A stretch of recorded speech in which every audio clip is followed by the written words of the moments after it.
Sadr made his name fighting U.S. forces in Iraq. Cleric's family history adds to Sadr's authority. The Shi'ite leaders built base in poor districts by Laessing and Aref. Mohammed, Basra, Iraq, May 13. Reuters. Moqtada al-Sadr, a firebrand Shi'ite cleric who led uprisings against U.S. troops, appeared to make a remarkable comeback in Iraq's parliamentary election after being sidelined for years by Iranian-backed rivals. Although Prime Minister Haider al-Abadi's list of candidates were leading the field after Saturday's vote, Sadr's alliance was in second place, an election commission source and a security official told Reuters, citing unofficial results. Sadr made his name leading two uprisings against U.S. forces in Iraq, drawing support from poor neighborhoods of Baghdad and other cities. Washington called the Mahdi Army, the Shiite militia loyal to Sadr, the biggest threat to Iraq's security. As top politicians in suits voted at a fancy Baghdad hotel on Saturday in the first election since Islamic State militants were defeated, Sadr in trademark turban and robe was shown walking to a polling station in poor district to cast his ballot. The television footage of Sadr voting reinforced his image as a maverick who appeals to Iraq's dispossessed. If initial results are confirmed, British-educated Abadi, a Shiite who as Prime Minister nurtured ties with Washington and Tehran, may have to form a coalition with Sadr, who fought the Americans and is one of the few Shiite leaders to keep a distance with Iran, which has powerful influence in Iraq. Sadr has sought to broaden his regional support. Last year, he met Crown Prince Mohammed bin Salman of Saudi Arabia, a major U.S. regional ally that is staunchly opposed to Iran. Sadr, who was shown sipping juice in a palace in the Saudi city of Jeddah on the Red Sea coast, shares an interest in countering Iranian influence in Iraq. Sadr rose to prominence in the unrest and chaos that erupted in Iraq after U.S.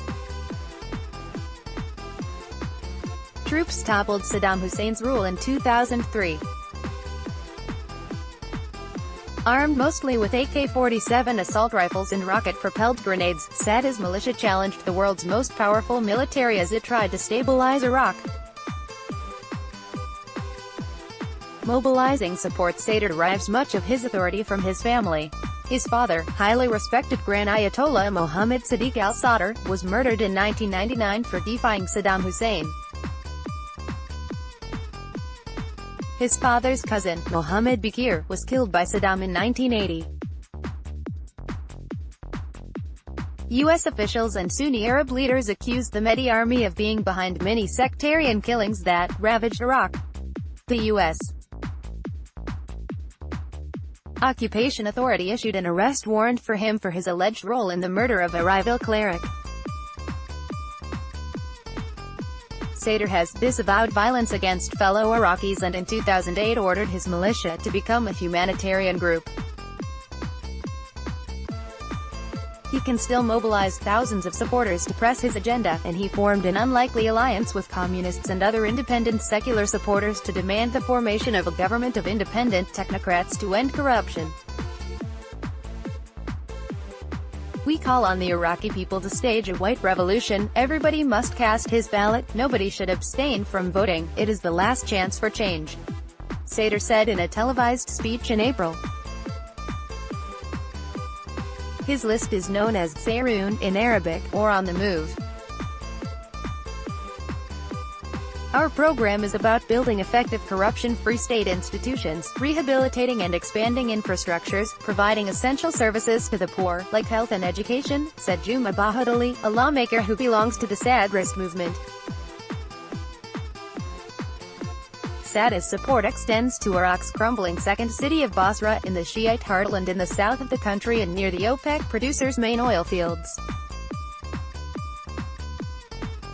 We defeated the corrupt people which have ruled Iraq since 2003, said Mohammed Sahib, a 38-year-old engineer in Basra, who voted for Sayrun. They are from the people. Some voters said a call by the influential Shi'ite cleric, Grand Ayatollah Ali al-Sistani, for voters to reject corrupt candidates was a tacit signal to back Sayroun. "It's correct he didn't mention them directly, but he meant this," said Mohammed, who also supported Sadr's list. But more mainstream politicians have sought to undermine support for Sadr in the past.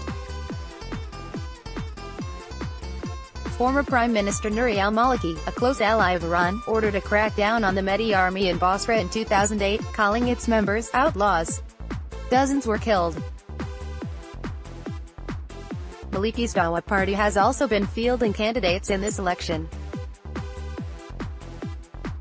Additional reporting by March May, tele-editing by Michael Georgi and Edmund Blair. Standards. The Thomson Reuters Trust Principles.